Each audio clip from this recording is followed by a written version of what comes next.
Welcome to Eerie Echoes, where the shadows speak and the mountains never forget. If you love chilling true crime and unsolved mysteries from the darkest corners of Appalachia, you're in the right place. Don't forget to subscribe and join us, because tonight we're stepping deep into the heart of the mountains, where beauty hides terror and every echo tells a story. And one more thing, your support keeps these stories alive. So please, remember to subscribe to help us grow and bring you more tales from the dark side of Appalachia.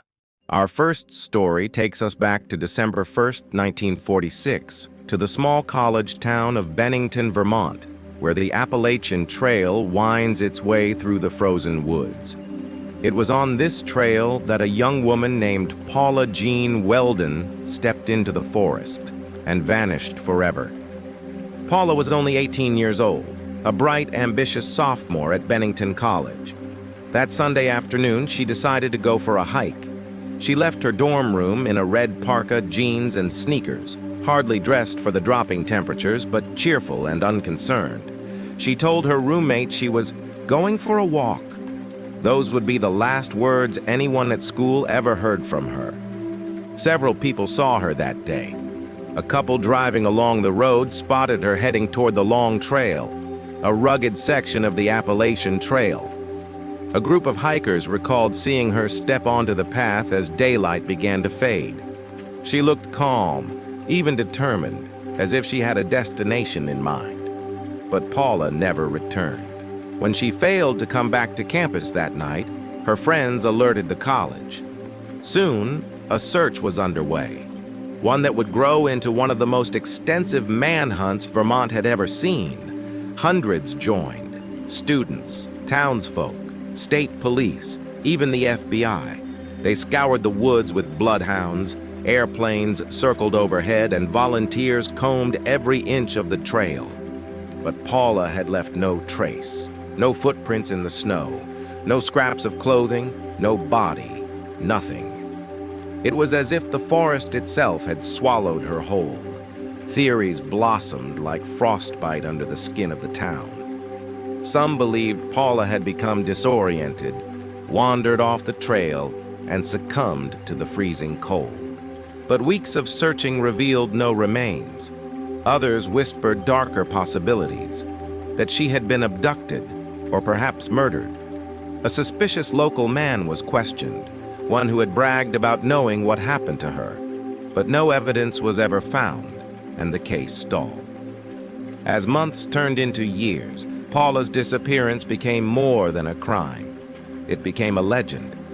Hikers on the long trail began reporting strange encounters, a flicker of red among the trees, the sound of footsteps behind them when no one was there. Some swore they saw a young woman in a red coat standing silently at the edge of the woods, only for her to vanish when approached. The trail where Paula vanished is now part of what locals call the Bennington Triangle, a region infamous for disappearances, strange lights, and unsettling phenomena. Her story marked the first of several vanishings in that area, all unsolved, all feeding into the Appalachian reputation as a place where the line between this world and the next wears thin. For Paula's family, there was never closure. Her father searched tirelessly, hiring private investigators, following rumors that stretched across states. But Paula Jean Welden was never seen again. To this day, hikers in Vermont pass along her story. They lower their voices when the fog thickens, when the forest grows too quiet. They remember the girl in the red coat who walked into the Appalachian woods one December afternoon and never came back. Some say she's still there, walking endlessly, her red jacket a faint glow in the darkness.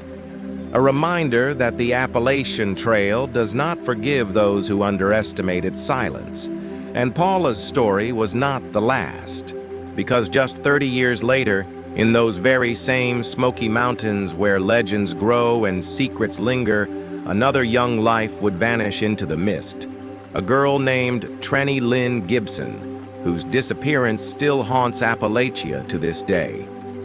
The Appalachian Mountains are haunted not only by legends, but by names.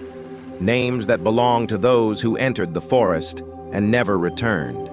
30 years after Paula Jean Welden vanished into the Bennington woods, another life was swallowed by the Smokies. This time it was a 16-year-old girl named Trenny Lynn Gibson. It was October 8, 1976, a crisp autumn day when the air carried the scent of pine needles and damp soil. Trenny was on a school field trip with 40 classmates from Bearden High School in Knoxville, Tennessee. Their destination, the Andrews Bald Trail, a rugged section of the Smokies near Clingman's Dome, one of the highest peaks in the Appalachian Range. That morning, Trenny wore a green blouse, blue jeans, and her brown hiking boots. She carried no supplies, no flashlight, not even a coat. To her friends, she seemed happy, even excited. The group moved along the trail together, students strung out along the path as teenagers do, laughing, pointing at plants, skipping ahead or falling behind. At some point in the hike, Trenny walked with a friend near the middle of the group. They remember her bending down to examine something by the side of the trail, a flower, perhaps, or a stone. The moment lasted seconds. When her friend glanced back, she was gone. At first, no one panicked. She might have stepped off the trail hidden behind a tree. But as minutes stretched, worry turned to dread.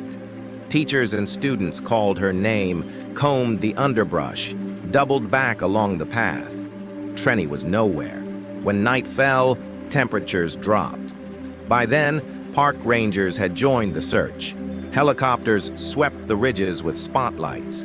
Bloodhounds sniffed the ground and picked up a trail that led downhill toward a road. And then, nothing. The scent ended as if she had been lifted from the earth. Theories grew like vines in the dark. Some believed she had been abducted, pulled into a vehicle waiting nearby. Others suggested she wandered farther down the trail, became lost, and perished in the cold. But if that were true, why did the search teams, hundreds of people covering miles of rugged forest, never find a body? Not a scrap of clothing, not a shoe, not even bones decades later. And then there were the whispers.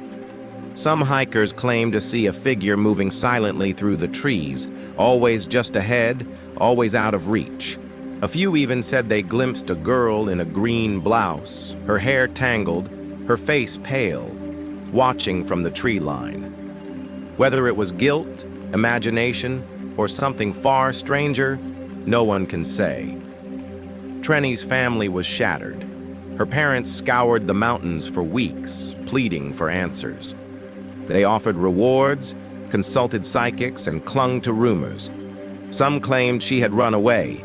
Others insisted she had been taken. The truth was never found. Even now, the Andrews Bald Trail carries her story. Rangers will tell you, quietly, that hikers sometimes report unease in that area. The air grows too still. Footsteps echo when no one else is near. The forest feels as if it's watching. For the people of Knoxville, Trenny Gibson is a wound that never healed. She was 16, a girl with her whole life ahead of her.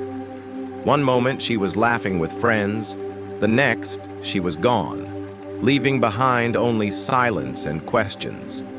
And like Paula Jean Welden before her, Trenny became part of the Appalachian ledger, names written not in stone, but in fog and shadow. The mountains do not forget. They keep their secrets well. But not every story in Appalachia is a quiet vanishing. Some end not in mystery, but in violence. Lives taken brutally, leaving behind both grief and ghosts. Our next story leads us to the coal hills of West Virginia, where the murder of a young woman in 1932 became one of the region's darkest and most enduring legends, the killing of Mamie Thurman. West Virginia, Logan County sits deep in the Appalachian coal country, a place where the mountains lean close and secrets are buried just as deep as the mines. It was here, in June of 1932, that a brutal murder sent shockwaves through the community and left behind a ghost story that lingers to this day. Her name was Mamie Thurman. She was 31 years old, a pretty spirited woman, the wife of a respected lawman, and a familiar face in the small town of Logan. Mamie was known for her church work, her bright smile, and the quiet strength she carried through the streets of a coal town struggling under the weight of the Great Depression. But on June 21, 1932, her life came to a sudden, violent end. Her body was found dumped along 22 Mine Road on the edge of Logan. She had been savagely beaten, stabbed in the neck, and her throat was slit. The brutality shocked even seasoned police. Her belongings, a diamond ring, a gold wristwatch, and her purse, were missing. The investigation quickly spiraled into scandal. Logan was a tightly wound community where appearances mattered, and behind every polite smile were whispered affairs, grudges, and debts. Rumors spread that Mamie had been involved with powerful men in town, politicians, businessmen, even church leaders. Suddenly, her murder didn't look random. It looked deliberate. Police arrested Harry Robertson, a prominent banker, and his African-American handyman, Clarence Stevenson. Both were accused of conspiring in the crime. Stevenson was said to have confessed under duress, but he later recanted. Robertson, despite mounting rumors of an affair with Mamie, walked free. Stevenson was convicted and sentenced to life, though many in Logan believed he was a scapegoat, a convenient cover to protect someone with influence. The trial left more questions than answers. If Stevenson had acted alone, why would he kill Mamie? Why dump her body in such a public place, along a well-traveled road? And why did Robertson, the man many suspected she was last seen with, escape with his reputation intact?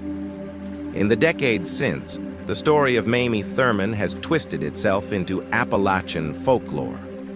Locals say her ghost still walks 22 Mine Road. Drivers late at night report seeing a woman in a blue dress, her hair dark with blood, standing by the roadside. Some claim she hails them down, begging for a ride only to vanish when they stop. Others swear they've heard footsteps in the gravel or the faint sound of a woman weeping in the trees. But behind the ghost stories is the tragedy of a woman whose death was never given justice. Mamie was more than a specter. She was a wife, a daughter, a member of her community. Her life was cut short, and her memory twisted into legend because the truth was too uncomfortable for Logan to face. Almost a century has passed, but the murder of Mamie Thurman is still unsolved. No confession was ever proven true. No evidence beyond rumor and fear was ever revealed. Logan County remembers her not only as a ghost, but as a reminder. The Appalachian Mountains don't just hold their dead quietly. Sometimes they leave them restless. And for travelers on that lonely stretch of 22 Mine Road, the silence of the mountains can feel like a warning. Some stories never end. But Appalachia is vast, and the shadows it casts reach across states and generations. Our next story takes us to the hills of Kentucky, where a family outing turned into a mystery that has haunted the region for decades. The strange disappearance of Melton Seabolt. The Appalachian Mountains have a rhythm. Seasons pass, trees shed and bloom again, but some names remain, etched into the silence. Among them is Melton Seabolt, a man whose disappearance in the Kentucky hills left behind nothing but whispers and fear. It was October of 1999 in Breathitt County, Kentucky, a place deep in the coal country, where hollers cut between steep ridges and old trails wind like veins through the forest. 45-year-old Melton Seabolt was a simple man, known locally as a woodsman. He had grown up in those hills, walked them daily, hunted their deer, and knew every bend of the creeks. If there was one man who could not get lost in Appalachia, it was Melton. That afternoon, Melton set out from his small cabin with nothing but a rifle slung over his shoulder. He told his family he would be back before dark. He never returned. At first, no one worried. Melton was independent, sometimes staying overnight in the woods. But when the following morning came and his bed lay empty, concern spread through the valley. Family members gathered neighbors, and soon the search began. Dozens scoured the ridges, calling his name into the trees. They found his boot prints leading into the forest, clear, deliberate. But half a mile in, the tracks simply stopped. No sign of struggle, no drag marks, no turned earth. Just nothing. The sheriff's office joined in, along with volunteer search teams and hounds. The dogs picked up his scent, followed it down a hollow, and then, just like the tracks, it ended. The dogs whined, confused, circling the same patch of ground. It was as if Melton had been lifted into the air. Rumors began almost immediately. Some said he had been murdered, his body hidden in one of the many abandoned coal shafts dotting the hills. Others whispered of mountain people, those who lived unseen in the forests, who sometimes took outsiders that strayed too close. Still others believed he had stumbled upon something he wasn't meant to see, an illegal still, a drug operation, or worse. Weeks of searching turned up nothing. No body, no rifle, no torn clothing. His disappearance rattled the community, not only because Melton was one of their own, but because it seemed impossible. How could a man who knew the hills better than anyone simply vanish? Years have passed, and Melton's Seabolt has never been found. His cabin sits empty now, slowly being reclaimed by vines. Locals say on quiet nights, if you walk the holler where his tracks ended, you can still hear something. A faint sound of boots on leaves, a cough carried on the wind. Some say it's him, walking home, forever trying to find his way back. In Appalachia, the land keeps its secrets, and in Breathitt County, the forest never explained what it did with Melton Seabolt. But not all mysteries in these mountains vanish without a trace. Some leave behind bodies, blood, and questions that tear entire towns apart. Our next story takes us to the rugged heart of North Carolina, where a young mother's unsolved murder turned into one of the most chilling true crime cases the Blue Ridge has ever known. The Blue Ridge Mountains of North Carolina are beautiful in winter, when the pines are dusted with frost and the creeks run black under gray skies. But in December of 1985, those hills became the stage for a death so strange, so unsettling, that even today, locals lower their voices when her name comes up, Debbie Wolfe. Debbie was 28 years old, a nurse in Asheville. She was kind, cheerful, and devoted to her patients. On December 26th, she left work after her shift and drove home to her small cabin tucked in the woods near Black Mountain. It should have been a quiet evening after Christmas. Instead, it was the last time anyone saw her alive.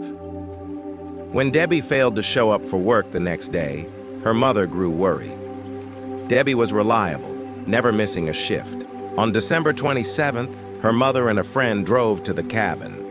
What they found chilled them. The cabin door was unlocked. Debbie's car was still outside, her belongings untouched.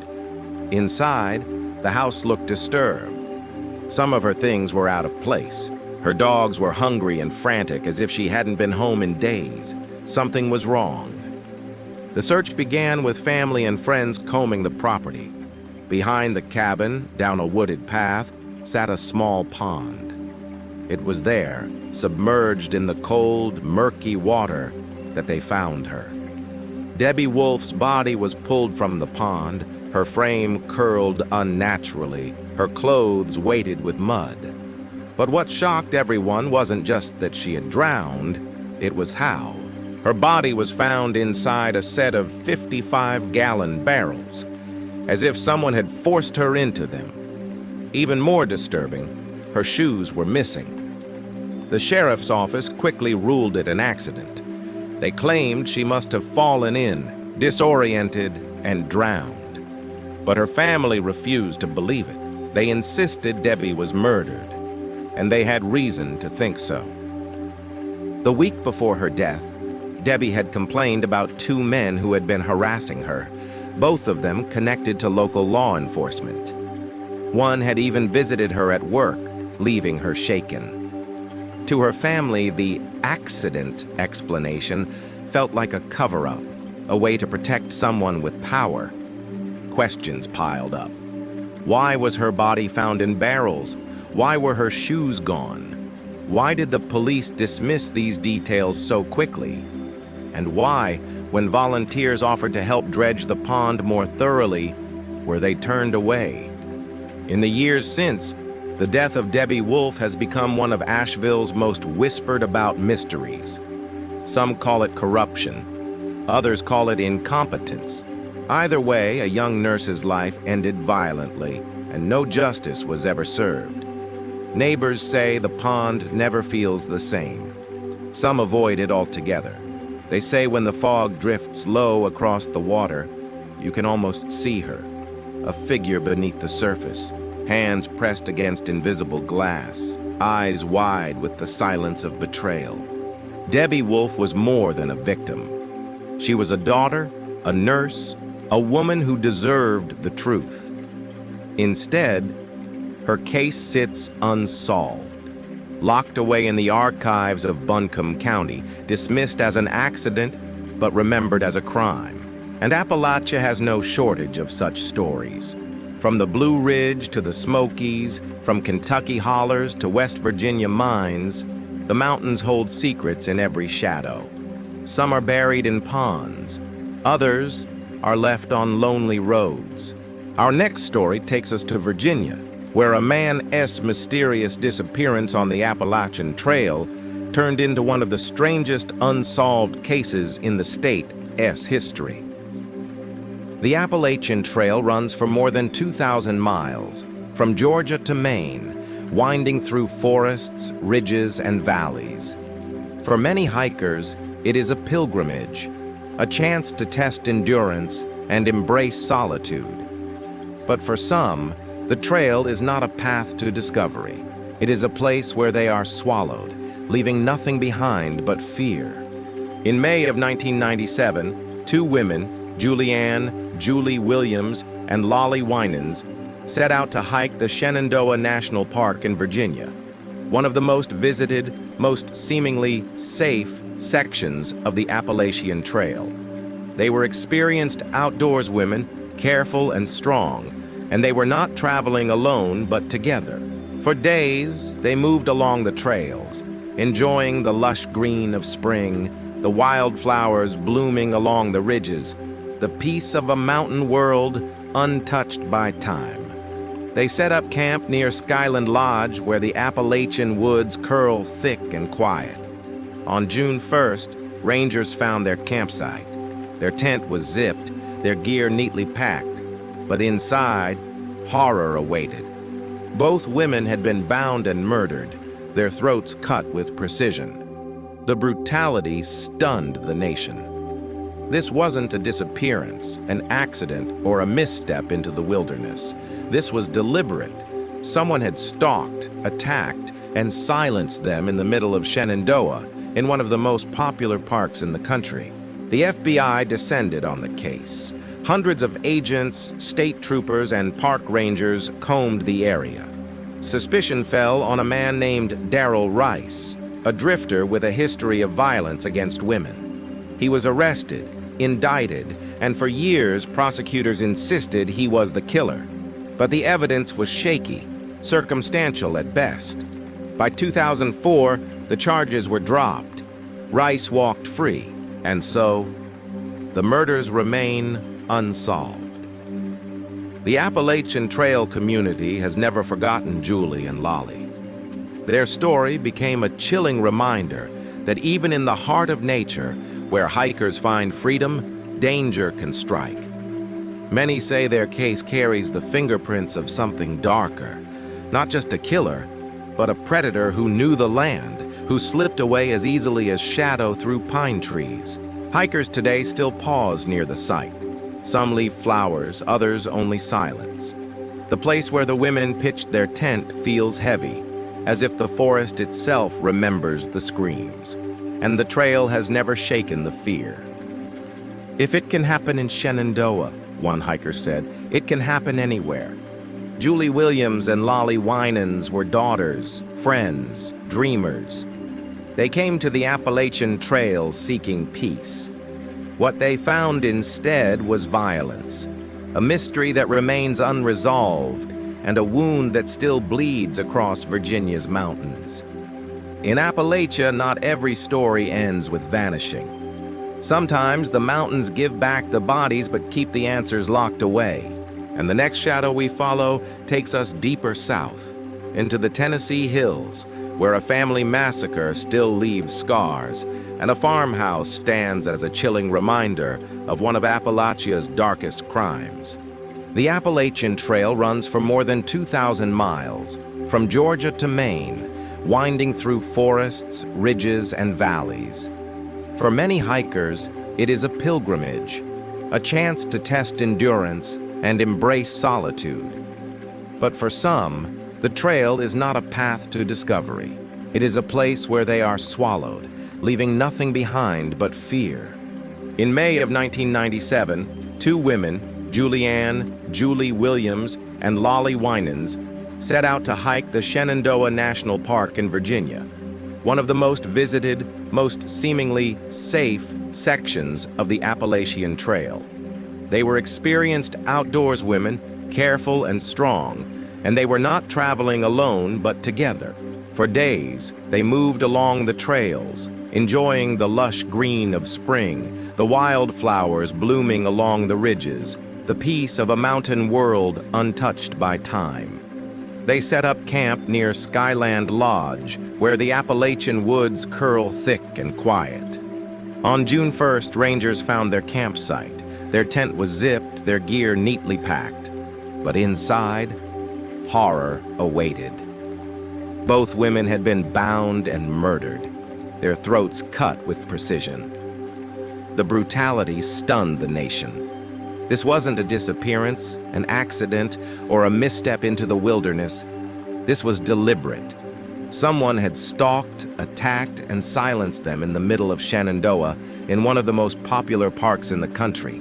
The FBI descended on the case. Hundreds of agents, state troopers, and park rangers combed the area. Suspicion fell on a man named Darrell Rice, a drifter with a history of violence against women. He was arrested, indicted, and for years prosecutors insisted he was the killer. But the evidence was shaky, circumstantial at best. By 2004, the charges were dropped. Rice walked free, and so the murders remain unsolved. The Appalachian Trail community has never forgotten Julie and Lollie. Their story became a chilling reminder that even in the heart of nature, where hikers find freedom, danger can strike. Many say their case carries the fingerprints of something darker, not just a killer, but a predator who knew the land, who slipped away as easily as shadow through pine trees. Hikers today still pause near the site. Some leave flowers, others only silence. The place where the women pitched their tent feels heavy, as if the forest itself remembers the screams, and the trail has never shaken the fear. If it can happen in Shenandoah, one hiker said, it can happen anywhere. Julie Williams and Lollie Winans were daughters, friends, dreamers. They came to the Appalachian Trail seeking peace. What they found instead was violence, a mystery that remains unresolved, and a wound that still bleeds across Virginia's mountains. In Appalachia, not every story ends with vanishing. Sometimes the mountains give back the bodies, but keep the answers locked away.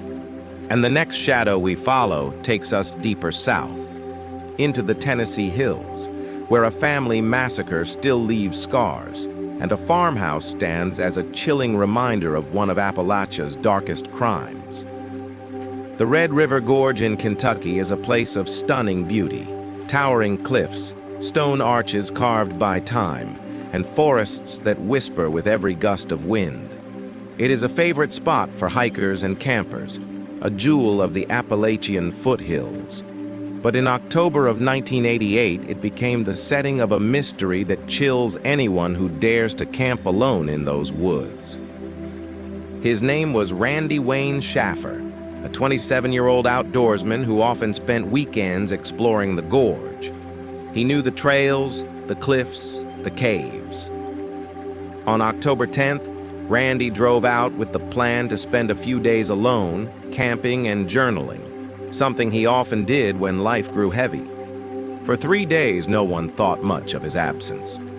But when he failed to return home, his family grew worried.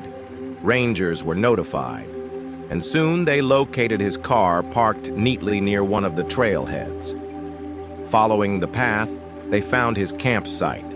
His small green tent was still pitched, his sleeping bag inside, unrolled as if waiting for him.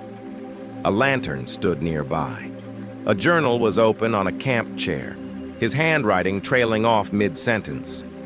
His boots were gone, and so was Randy. The search began immediately. Dozens of volunteers combed the gorge, climbing cliffs, checking caves, following every ravine.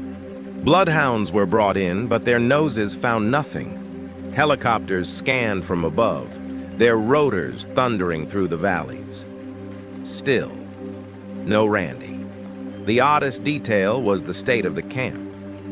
It looked as if Randy had stepped away for just a moment. His pack was still there, food untouched, wallet and car keys inside the tent.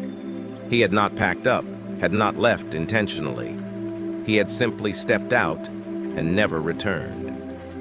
Some believed he had fallen from a cliff into the gorge below, but searchers covered every ledge, rappelled down walls, even checked the river currents. No trace. Others thought he might have wandered into a cave, become trapped. Teams searched the known caverns, but again, nothing. Then came the whispers. Then, a nearby hiker swore they heard a man calling for help on the second night of the search, faint and far away. But when they followed the voice, it seemed to move, drifting deeper into the gorge, then fading altogether. Locals began to talk of the gorge taking him, as if the land itself had swallowed Randy whole. Weeks turned into months, and no evidence surfaced. His tent eventually collapsed under the rain, his belongings collected by family. But Randy Wayne Shaffer himself was never seen again. Today, hikers passing through that section of Red River Gorge sometimes report unease. They describe finding empty campsites, tents half-zipped, gear left behind, only to discover no one is there. Some claim they've seen a lone man in boots and a flannel shirt walking along the ridge, only for him to vanish when they call out. Randy's story is not just about a man lost to the forest. It is about the chilling possibility that in Appalachia, sometimes the land does not give back what it takes. The Red River Gorge remains beautiful, its cliffs glowing red at sunset, its trails inviting. But in its silence lingers the story of a camper who stepped away from his journal one October evening and never came back to finish the sentence. And Appalachia does not rest, because while some vanish into thin air, others are found, their bodies returned, their killers never caught. Our next story drags us back to the hills of West Virginia, where a young woman's murder became one of the region's most unsettling cold cases. West Virginia's Appalachian hills are dotted with college towns, places where the laughter of students fills the air and the future feels bright. But in January of 1970, the city of Morgantown was shaken by a crime so brutal, so mysterious, that even today, it stains the memory of the mountains. Their names were Maud Malarick and Karen Farrell.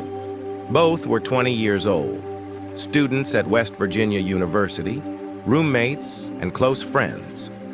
On the night of January 18th, they left a movie theater downtown and began walking back to their dorm. It was a cold night, but the streets were familiar, crowded with other students.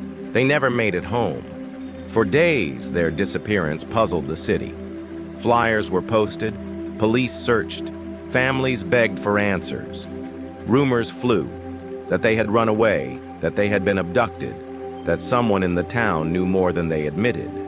Then, on April 6, 1970, 3 months later, a gruesome discovery was made in a wooded area just outside Morgantown. The remains of Meredith and Karen were found, decapitated, their bodies left in shallow graves. Their heads were never recovered. The brutality stunned investigators. Who could commit such an act, and why? There were no signs of sexual assault, no clear motive. The girls had no enemies, no debts, nothing that should have marked them for such violence. Police began pursuing leads. One suspect emerged, Eugene Paul Clausen, a convicted child molester. In 1976, he confessed to the murders while in prison, but inconsistencies in his story and lack of physical evidence left doubt. Some believed he confessed only for attention. Others argued the crime bore marks of a ritual killing, that the decapitations hinted at something darker, something organized. To this day, the case remains unsolved. The families of Meredith and Karen never received closure. Their daughters' lives were cut short, their futures stolen, and the truth buried in the Appalachian soil. In Morgantown, students still hear the story whispered during late-night walks back from class. Some say they've seen 2 young women in winter coats, walking together near the campus, their faces hidden in shadow. When approached, the figures vanish into the night. The wooded site where their remains were found is avoided by locals. They say the air feels colder there, heavy, as if the trees themselves carry the memory of screams. The Morgantown murders became more than a crime. They became a reminder that even in places filled with light and hope, darkness can strike. 2 bright lives ended in cruelty, and the mystery of who did it and why still hangs over the mountains. And so the story endures, a cold case carved into the Appalachian hills. But before we close our journey, there is one final story. A case that ties together everything we've seen: mystery, violence, vanishing, and silence. Our last step takes us back to the Appalachian Trail in Georgia, where a hiker A.S. life was ended in one of the most infamous unsolved murders in the history of the trail.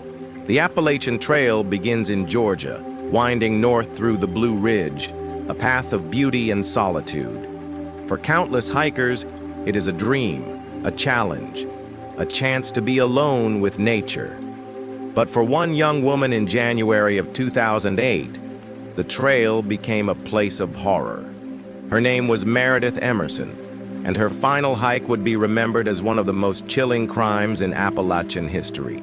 Meredith was 24 years old, a vibrant and adventurous young woman from Beaufort, Georgia.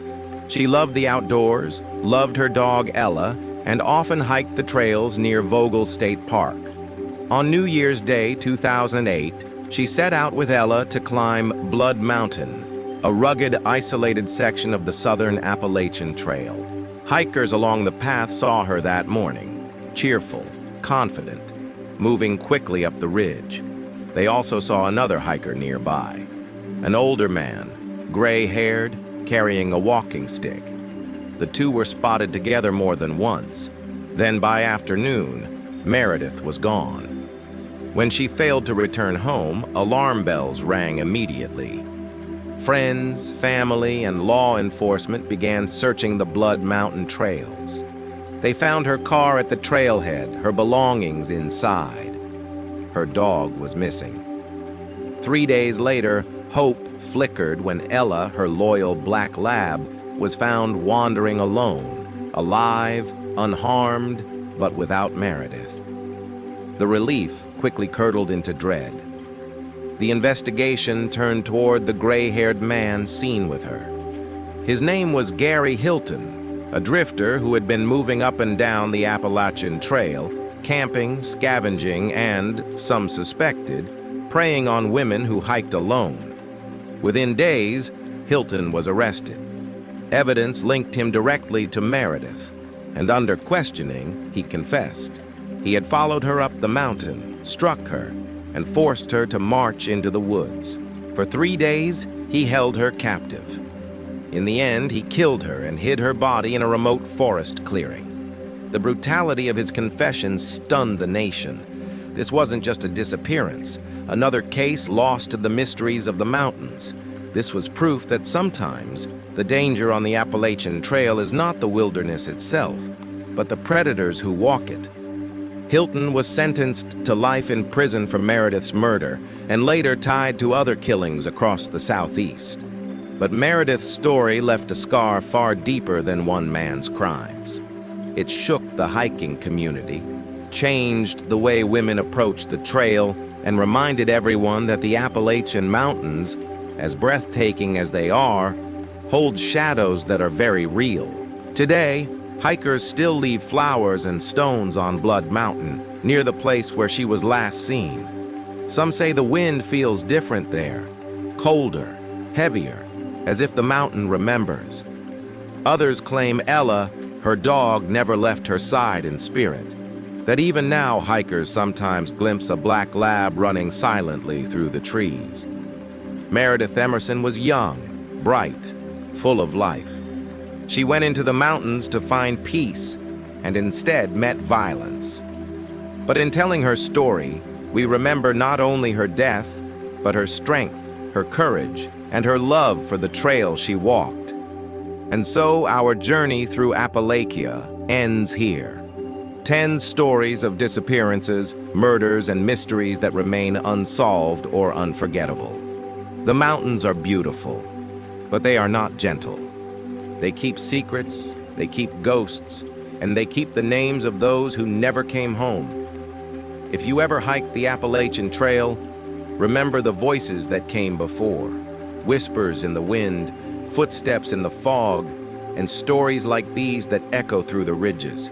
This is Eerie Echoes, and these mountains will always remember.